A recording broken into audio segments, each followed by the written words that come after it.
네, 뉴욕 증시가 다시 또 상승세로 마감을 했어요. 네, 그렇습니다. 다시 한번 상승작에 진입한 모습인데요. 현재 연결해서 마감 상황부터 자세하게 전해 듣도록 하겠습니다. 네, 신한글로벌의 김선영 연구원 연결하겠습니다. 연구원님, 안녕하십니까? 예, 안녕하십니까. 김선영입니다. 네, 오늘 뉴욕장 마감 상황 먼저 전해 주시죠. 예, 오늘 뉴욕 증시는 유로발 호재 속에 3대 지수가 모두 상승했습니다.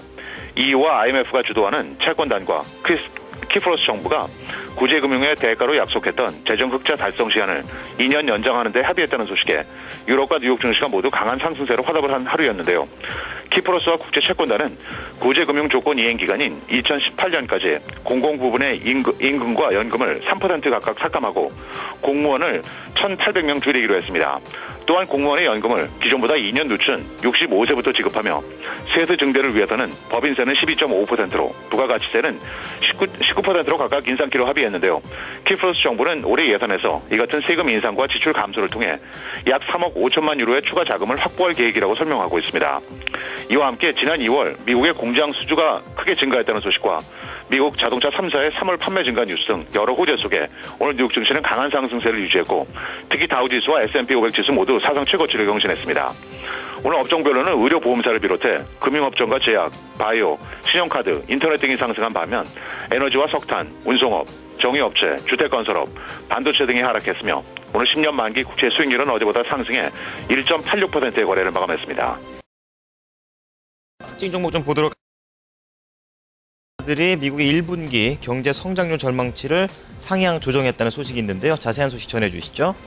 예, 최근 미국 경제 지표들이 개선되면서 대형 증권사들도 미국의 1, 4분기 GDP 성장 전망치를 상향 조정하고 있습니다.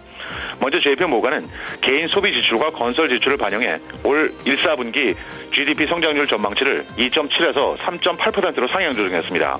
JP모간 측은 미국 기업들의 재고가 꾸준히 늘고 있다는 것이 개인 소비의 증가로 해석될 수 있고 최근의 주가 상승에 힘입어 고액 소비가 증가하는 자산 효과는 감세 중단의 악영향을 상회한 데 따라 전망치를 높여 잡았다고 덧붙였습니다. 증권사 모간 스탠리 역시 개인 소비 지출과 건설 지출이 시장의 예상치를 상회했다는 점을 들어 성장률 예상치를 2.7에서 3.3%로 상향 조정했고 바클레이스는 2.6에서 3.4%로 올려잡는 등 증권사들의 전망치 상향 조정이 이어지고 있습니다. 하지만 다른 전문가들은 이번 2, 4분기의 성장률은 지난 분기의 반등세 때문에 다소 줄 수 있다고 조심스럽게 전망하고 있는데요. 지난 3월 1일부터 공식 발동된 연방정부의 시퀘스터가 본격적으로 영향을 미칠 가능성도 배제할 수 없다는 것이 이들의 분석입니다. 오늘 특징 종목들을 보겠습니다. 미국 정부가 노인의료보험인 메디케어의 의료 수가를 인상한다는 소식에 관련주인 의료보험사 휴메나가 5% 상승하고 유나이티드 헬스케어가 4% 오르는 등 관련주들이 일제히 급등세를 보였습니다.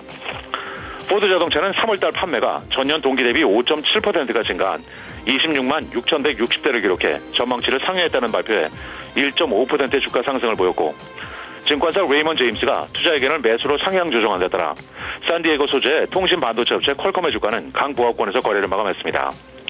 반면 올 들어 60% 이상 급등한 PC 메이커 휼렛패커드에 대해 증권사 골드만삭스가 최근에 주가 상승이 과하다며 주식 매각을 권했다는 소식에 휼렛패커드의 주가가 6% 급락했고 나스닥 OMX 증권거래소는 총 12억 3천만 달러의 BCG 파트너로부터 미국 채권거래 플랫폼을 인수한다는 뉴스에 12%의 급락세를 보였으며 마지막으로 소셜 커머스 업체 그룹폰은 증권사 UBS가 투자 의견을 매도로 하향 조정했다는 소식에 6%의 급락세를 보였습니다. 네, 오늘 호재성 재료 중에 하나가 예상보다 좋았던 경제지표 꼽을 수 있을 텐데요. 네. 공장 주문 자세한 내용 전해주시죠. 그렇습니다. 연방 상무부에 따르면 지난 2월 미국 내 공장 주문이 항공기 수주 증가에 힘입어 5개월 만에 최대폭인 3%가 증가해 1월에 마이너스 2% 대비 반등하면서 전망치였던 2.9%를 상회했습니다. 산업별로는 항공기 주문이 전달에 23.8% 감소해서 급반등한 95.1%의 급등세를 보이면서 전체 주문 증가를 이끌었고 자동차 주문 그리고 부동산 경기 회복으로 인한 건축자재 주문도 크게 늘었습니다. 한편 내일은 공급관리자협회 3월 ISM 서비스업 지수를 시작으로 ADP사의 3월 민간 부분 고용 그리고 에너지부의 주간 원유 재고가 발표되고 대형 식품업체인 커네그라, 세계 최대의 종자업체인 몬산토, 철강업체 슈니처 스틸 그리고 광산업체인 실버코프 메탈스의 실적 발표가 이어질 예정입니다. 지금까지 미국 현지에서 김선영입니다. 네, 연구원님 오늘 말씀 고맙습니다. 네, 고맙습니다. 네, 신한글로벌의 김선영 연구원과 함께 뉴욕장 마감 상황 살펴보셨습니다.